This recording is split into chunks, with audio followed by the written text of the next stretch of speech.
Halo, selamat pagi. Assalamualaikum warahmatullahi wabarakatuh. Nah, kembali lagi ya di pembelajaran matematika. Nah, kali ini masuk ke materi bab kedua, yaitu tentang peluang. Nah, pada pertemuan kali ini yang kita bahas adalah tentang kaidah pencacahan part 1. Masih dengan saya, Hermi Laila Aprilia. Nah, apa sih peluang itu?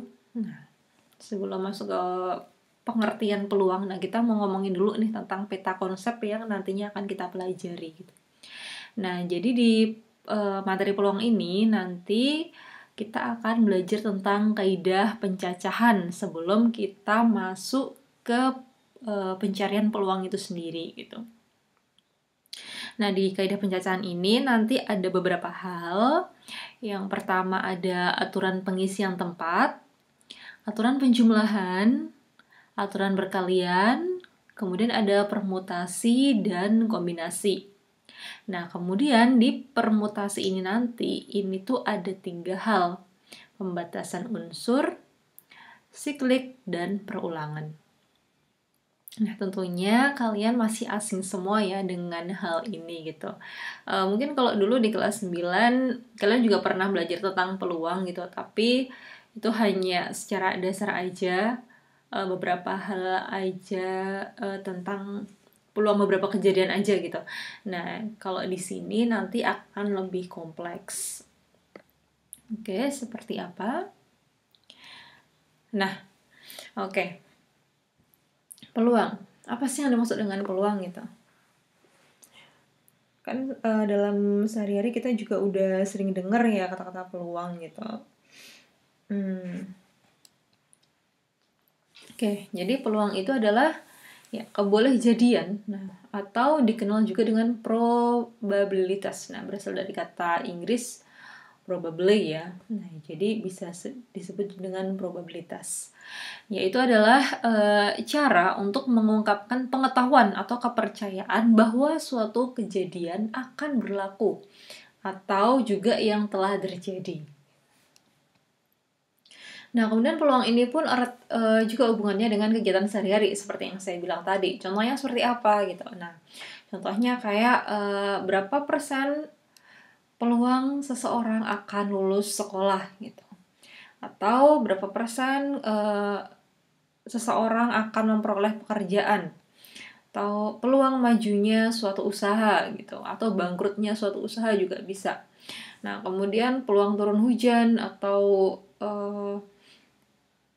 tidak hujan, kemudian peluang mendapatkan keturunan kembar atau mendapatkan keturunan laki-laki atau mendapatkan keturunan perempuan gitu, dan lain-lain. Ya, intinya tentang seberapa besar yang kita ingin ketahui itu bakal terjadi gitu atau tidak terjadi, sehingga kalau kita mempelajari peluang ini kita jadi tahu aku lebih baik bakal melangkah apa enggak ya gitu, supaya apa yang kita lakukan itu minim kesia-siaan seperti itu. Oke. Soalnya kan kalau dulu waktu kelas 9 yang yang kalian pelajari paling hanya sekedar berapa peluang munculnya angka genap pada dadu gitu. Berapa peluang munculnya angka pada pelemparan 3 buah koin, atau peluang terambilnya bola warna kuning dalam jika diketahui 10 bola merah, 5 bola biru, dan 3 bola kuning. Nah, misalkan kan kayak gitu ya. Dulu kalau waktu SMP kelas 9 kan seperti itu gitu yang kalian pelajari. Oke, saya rasa cukup untuk reviewnya gitu. Nah, sekarang kita masuk ke materinya, yaitu yang kaidah pencacahan. Nah, apa sih kaidah pencacahan gitu? Nah, kaidah pencacahan sendiri itu biasanya juga disebut dengan aturan pencacahan, di mana hal ini adalah dasar dari penghitungan peluang gitu. Jadi sebelum kalian melangkah ke peluang, alangkah baiknya kalian harus paham dulu dasar-dasar perhitungan peluang, yaitu di kaidah pencacahan ini. Karena dengan menguasai aturan pencacahan, kamu dapat menentukan banyaknya peluang atau kemungkinan pengaturan unsur atau objek dalam suatu percobaan. Dimana di sini nanti ada dua macam aturan pencacahan. Yang pertama yaitu aturan perkalian atau aturan pengisian tempat yang tersedia, dan aturan penjumlahan. Oke, kemudian materinya nanti dari dua tadi itu terpecah jadi 3. Di mana yang pertama itu ada aturan penjumlahan, terus yang kedua ada aturan perkalian, dan ketiga ada aturan pengisian tempat gitu. Loh, kok bisa sih tadi cuma 2 kok sekarang jadi 3 gitu? Ya karena di sini nanti akan kita lebih spesifikkan lagi gitu. Tapi intinya sebenarnya cuma ada 2 gitu, penjumlahan dan perkalian gitu caranya. Karena di pengisian tempat ini nanti pun bisa menggunakan perkalian dan bisa merupakan kombinasi dari penjumlahan dan perkalian. Oke, nanti kalau masuk ke contoh soal pasti kalian paham. Oke, pertama yaitu aturan penjumlahan. Prinsipnya di sini adalah menjumlahkan banyak kemungkinan cara atau pilihan dari kejadian yang tidak terjadi secara bersamaan. Ingat ya, poinnya di sini adalah tidak terjadi secara bersamaan, gitu. Contohnya, nah misalkan di sini ada pemilihan ketua OSIS. Nah, jabatan ketua OSIS di sini hanya diduduki oleh siswa kelas 11 atau kelas 12. Jika siswa kelas 11 terdiri dari 110 orang dan kelas 12 terdiri dari 90 orang. Nah, tentukan banyak cara pemilihan OSIS. Nah, bisa dipahami di sini. Nah, kalau di aturan penjumlahan ini gitu. Di sini itu mau memilih ketua OSIS di mana kalau namanya ketua itu kan hanya diduduki oleh 1 orang ya. Nah, dan di sini yang boleh menduduki hanya kelas 11 dan kelas 12. Jadi, kemungkinan yang akan terjadi itu kan pasti adalah salah satu anak di kelas 11 atau salah satu anak di kelas 12 gitu kan. Nah, sehingga karena banyak siswa kelas 11 itu adalah 110 dan banyak siswa kelas 12 itu adalah 90, dan jabatan ketua OSIS hanya diisi oleh 1 orang. Nah, jadi banyak cara pemilihan ketua OSIS. Nah, dari kasus ini, nah inilah adalah contoh jika hanya dijumlahkan. Jadi banyak cara pemilihan OSIS, banyak cara pemilih ketua OSIS, otomatis tinggal kita jumlahkan aja dari banyak siswa di kelas 12 dengan siswa di kelas 11 gitu. Jadi 110 ditambah 90. Jadi ada 20 cara gitu, atau 20 kemungkinan, 200 kemungkinan. Kesimpulannya, nah untuk aturan penjumlahan ini, misalkan terdapat buah kejadian yang saling lepas gitu. Kenapa saling lepas? Karena ya memang tidak mungkin terjadi dua-duanya gitu. Jadi pasti salah satu di antaranya. Nah, itu yang kita sebut dengan saling lepas. Nah, dengan kejadian ke-1 itu dapat terjadi dalam N cara berbeda. Dan kejadian 2-nya juga N cara yang berbeda gitu. Begitu juga sampai kejadian ke-K dapat terjadi dengan NK cara yang berbeda. Sehingga banyak cara terjadinya seluruh kejadian tersebut adalah, nah tinggal kita jumlahkan semuanya gitu. Jadi N1 tambah N2 tambah bla bla bla tambah NK cara berbeda. Paham ya? Oke, sekarang kita masuk ke perkalian supaya kalian tahu bedanya seperti apa.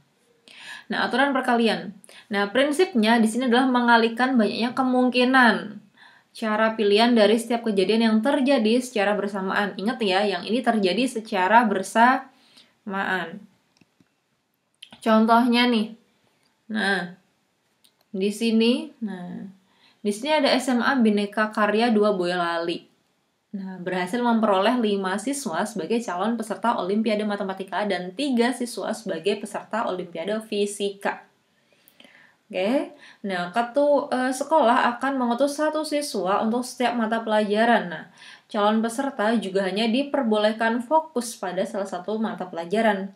Tentukan banyak memilih utusan sekolah berdasarkan Olimpiade Matematika dan Fisika. Jelas banget ya bedanya. Kalau yang tadi itu kan bener pun ada kelas 11 dan 12, tapi yang dipilih kan hanya satu. Nah, kalau di sini tujuannya ada dua gitu. Tujuannya ada dua dan masing-masingnya juga punya satu-satu gitu. Jadi ya memang matematika ada sendiri dan fisika ada sendiri gitu. Kalau yang tadi kan hanya ada satu tujuan gitu. Paham ya bedanya ya? Oke, jadi kalau yang permutasi itu dua bagian untuk menuju satu. Nah, kalau ini untuk dua bagian dan tujuannya juga dua bagian gitu. Oke. Nah, jawabnya, ini bisa menggunakan tabel silang nih. Nah, tabel silangnya bisa dibuat seperti ini. Nah, ini fisika, ini matematika. Nah, kan fisikanya tadi 3 orang. Terus matematikanya ada 5 orang. Nah, kemungkinan yang maju gitu. Kemungkinan yang maju misalkan ini Andi, Budi, Chandra, Dado, Edi gitu. Terus di sini adalah Fasa, Gaza, sama Sela misalkan. Nah, jadi kemungkinan pertama yang terpilih bisa jadi si A sama si F tadi gitu ya. Kemudian yang di sini kemungkinan bisa si siapa tadi Budi ya, saya misalkan ya Budi sama si Fasa gitu. Dan selanjutnya sampai si Edo sama Sela gitu. Nah, berarti di sini ada berapa kemungkinan nih gitu.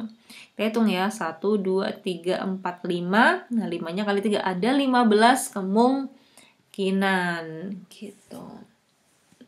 Nah, selain itu ini harusnya saya munculkan pertama ya, tapi nggak apa-apa.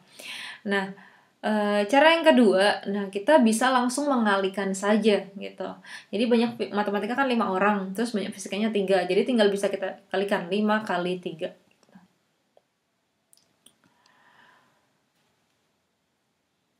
Oke, contoh lagi.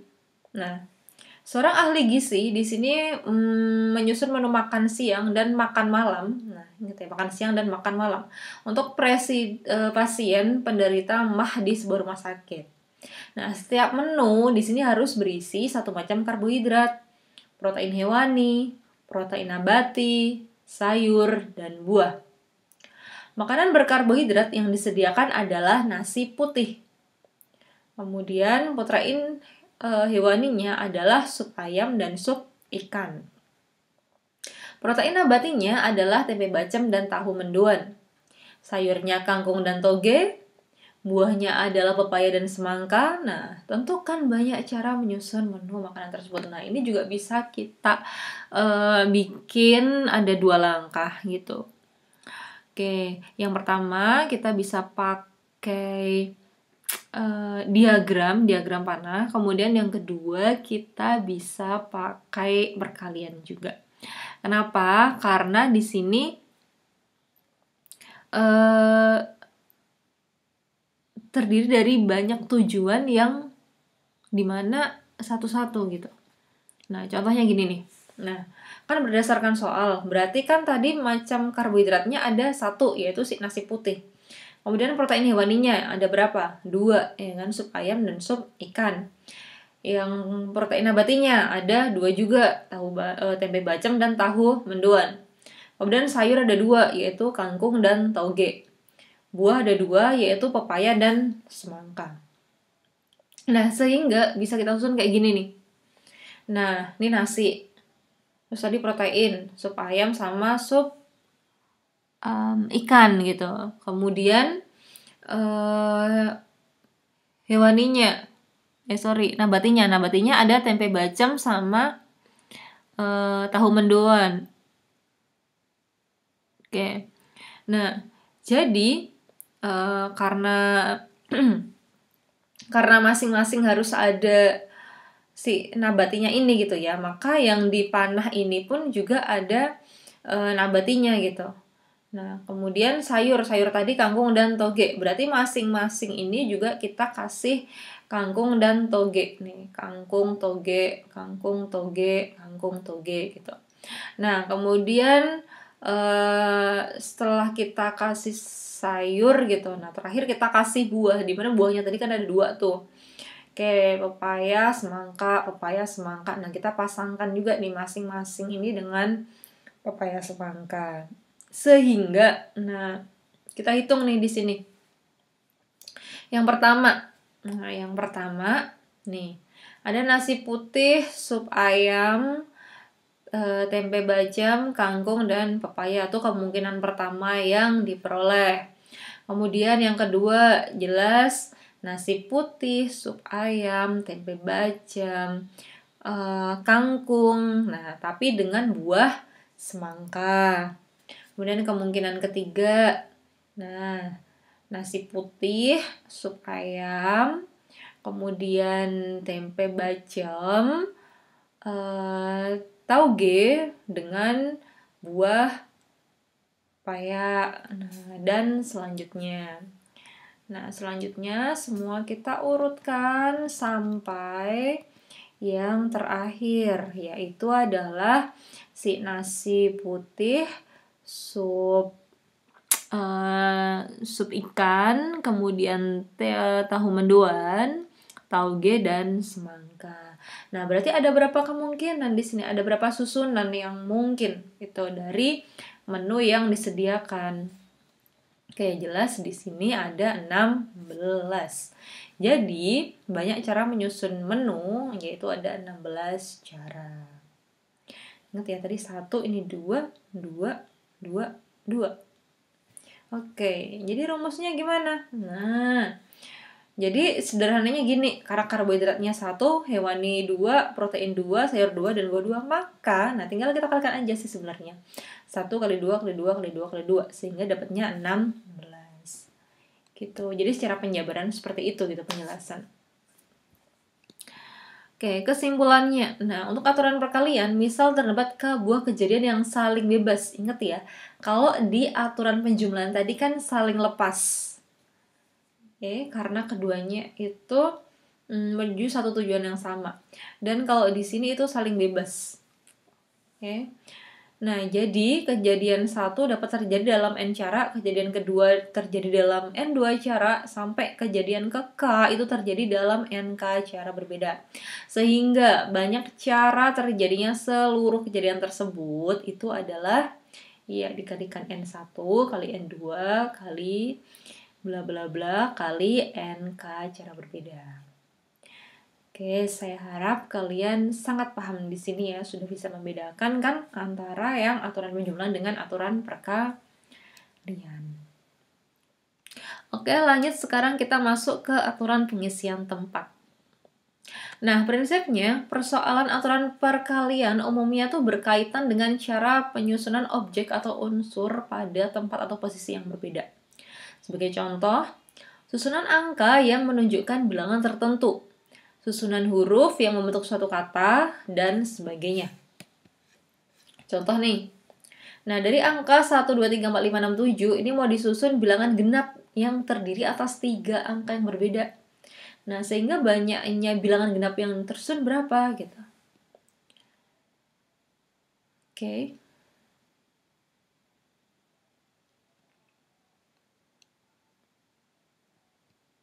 Nah, kayak diketahui, ada 7 angka berbeda. Ditanyakan banyak bilangan genap yang dapat tersusun. Oke, jawab.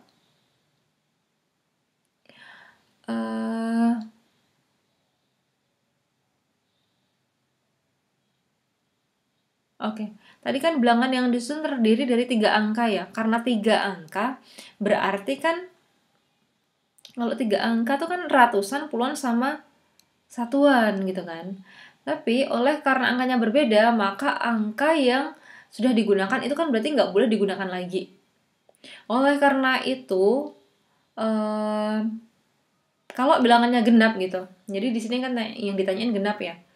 Nah, karena bilangannya itu genap, maka angka satuannya harus genap. Genap tuh maksudnya gimana sih? Iya, benar. Genap itu adalah kelipatan 2 atau bisa dibagi dengan 2. Contohnya siapa aja? Kalau di sini, ya 2, 4, 6 gitu. Selain itu kan di sini ganjil ya.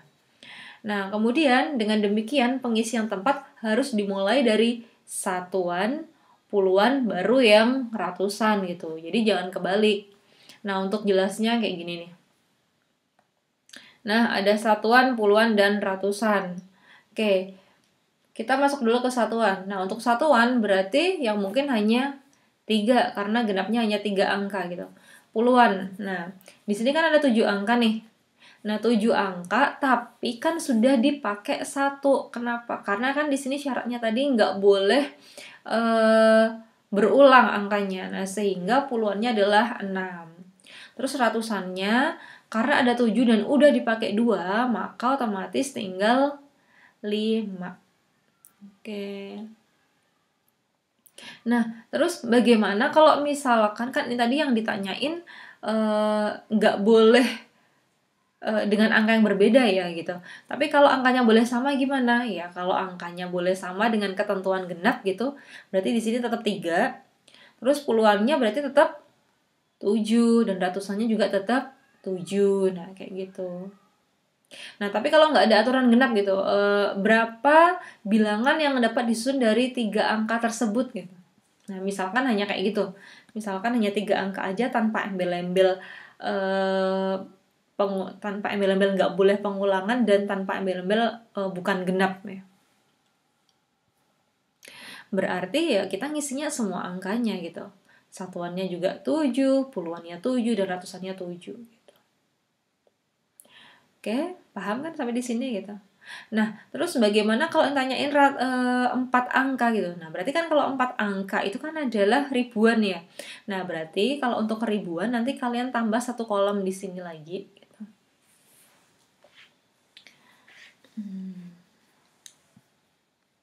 Oke.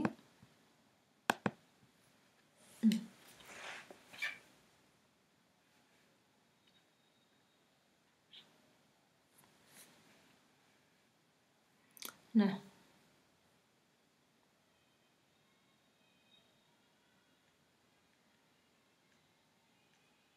oke, jika ribuan. Nah, kalau ribuan, nih kalian bikin tabel. Oke.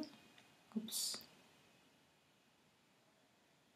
Oke, dimana ada 4 ya. 1, 2, 3, 4. Oke, saya mulai dari ribuannya di depan aja deh. Serah ya. Ini boleh kok kalian ribuan.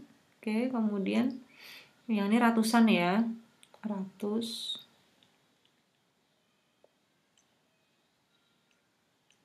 Terus puluhan. Satuan. Oke, misalkan embel-embelnya di sini angka ganjil ya. Jika untuk angka ganjil. Kalau untuk angka ganjil berarti di sini ada berapa angka ganjil? 1, 2, 3, 4. Oke, ada 4 angka ganjil di sini. Oke, 4 angka ganjil. Nah, kemudian jika tidak boleh berulang. Nah, kalau tidak boleh berulang ya udah sama.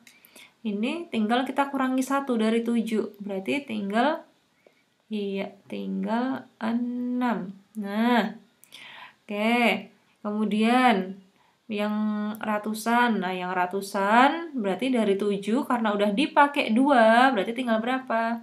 Iya, tinggal 5. Kemudian untuk ribuannya, nah dari 7 sudah dipakai 3, berarti tinggal 4. Sehingga, nah, banyak cara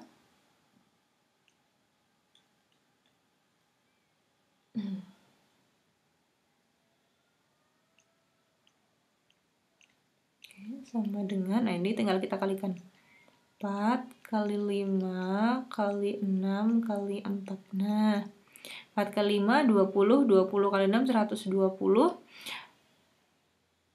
120 kali 4 berarti 480 jarak. Nah, oke, jadi kalau pakai jika yang ditanyain ribuan itu caranya seperti ini. Oke, insya Allah kalian paham ya. Oke, nah kalau yang ini tadi berarti hasil perkaliannya adalah 3 kali 5, 3 kali 6 kali 5. Nah, 30 kali 3 berarti 90. Oke, nah sekarang kita lanjut ke diskusi ya. Nah, dari angka 1, 2, 3, 4, 5, 1, 2, 3, 1, 2, 4, 5, 6, 7, 8 akan disusun bilangan yang terdiri dari 4 angka berbeda. Tentukan banyak bilangan lebih dari 4.000 yang dapat disusun dengan angka tersebut. Oke, kita cek. Berarti di sini angkanya ada berapa nih? Oke, di sini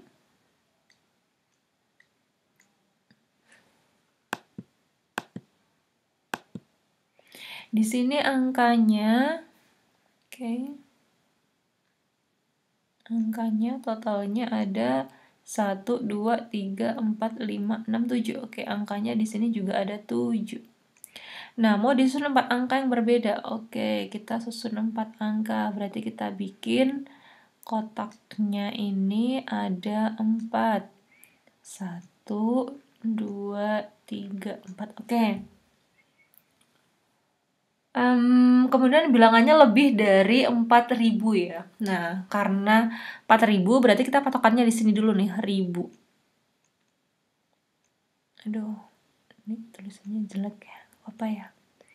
Ini 1.000, ini ratus, ini puluhan, kemudian yang di sini satuan.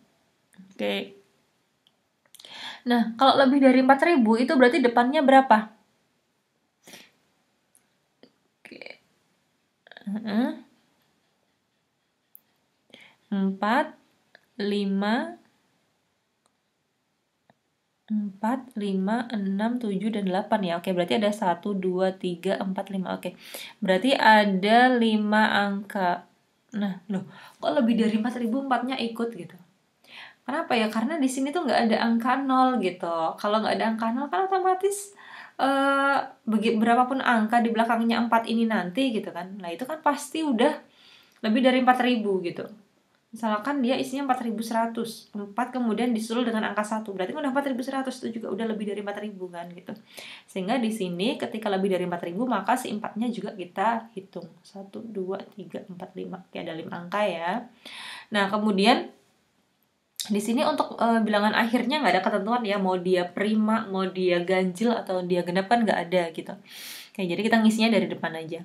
Oke, karena ketentuannya ini banyak bilang lebih dari 4.000. Oke, di sini nggak ada 4 angka berbeda ya. Oke, karena berbeda berarti yang di sini juga kita kurangi 1 ya. Nggak boleh berulang. Oke, dari angka 7 sudah dipakai 1, berarti tinggal 6. Oke, kemudian sudah dipakai 2, berarti tinggal 5. Oke, dari 7 angka sudah dipakai 3, berarti tinggal 4. Berarti banyak cara itu sama dengan 5 kali 6 kali 5 kali 4. Aduh. Nah, oke, maaf banget ini tulisannya sangat jelek. Oke, 5 kali 6 30, 30 kali 5 150, 150 kali 4 berarti ada 600 cara. Nah, jadi untuk menuliskan bilangan ini yang di atas 4.000 itu ada 600 cara. Paham ya maksudnya? Nah, kemudian yang nomor 2, dalam sebuah pesta terdapat hidangan yang terdiri dari makanan pembuka, makanan berat, dan makanan penutup. Nah, dengan tabel seperti ini, di mana makanan pembukanya itu ada roti bakar, makanan utamanya ada nasi goreng, nasi kuning, dan bubur, kemudian makanan penutupnya ada es buah dan puding. Nah, jika setiap tamu wajib memilih 1 paket makanan yang terdiri dari makanan pembuka, makanan utama, dan makanan penutup, tentukan pasangan menu yang mungkin dan hitung banyaknya. Nah, ini seperti yang tadi ya, bisa pakai tabel gitu. Bisa pakai diagram panah. Nah, dimana di sini ada roti bakar, tak singkat RB aja ya. Nah, roti bakar. Nah, kalau udah makan roti bakar, itu kan bisa memilih dia nasi goreng gitu. Bisa nasi kuning, bisa bubur. Nah, kalau udah milih salah satu gitu, nah ya udah tinggal ininya apa nih penutupnya. Nah, dia bisa ambil es buah atau bisa ambil puding. Es buah, puding. Es buah, puding. Nah, berarti ada berapa nih yang mungkin? Nah, ini kan berarti adalah roti bakar, nasi goreng, sama es. Nah, kemungkinan kedua roti bakar, nasi goreng, tapi sama puding. Yang di sini roti bakar, nasi kuning, sama es. Roti bakar, nasi kuning, puding, roti bakar, bubur, es. Roti bakar, bubur, puding. Nah, ada berapa cara nih? 1, 2, 3, 4, 5, 6. Oke. Ada 6 cara. Ada 6 pasangan menu. Nah, kalau misalkan cara singkatnya. Nah, cara singkat. Nah, tinggal dikaliin aja. Berarti makanan pembuka kali makanan utama. Ini 3 ya. Kali makanan penutup. Berarti ada 6 juga. Oke. Sama ya caranya. Oke, untuk pertemuan kali ini saya cukupkan sampai di sini. Semoga kalian sudah memahami apa itu yang dimaksud dengan aturan penjumlahan, perkalian, dan pengisian. Dan kemudian sudah bisa kalau nanti ada mengerjakan tugas. Oke, baiklah untuk pertemuan hari ini Ibu cukupkan sampai di sini. Kurang lebihnya mohon maaf. Wassalamualaikum warahmatullahi wabarakatuh. Thank you.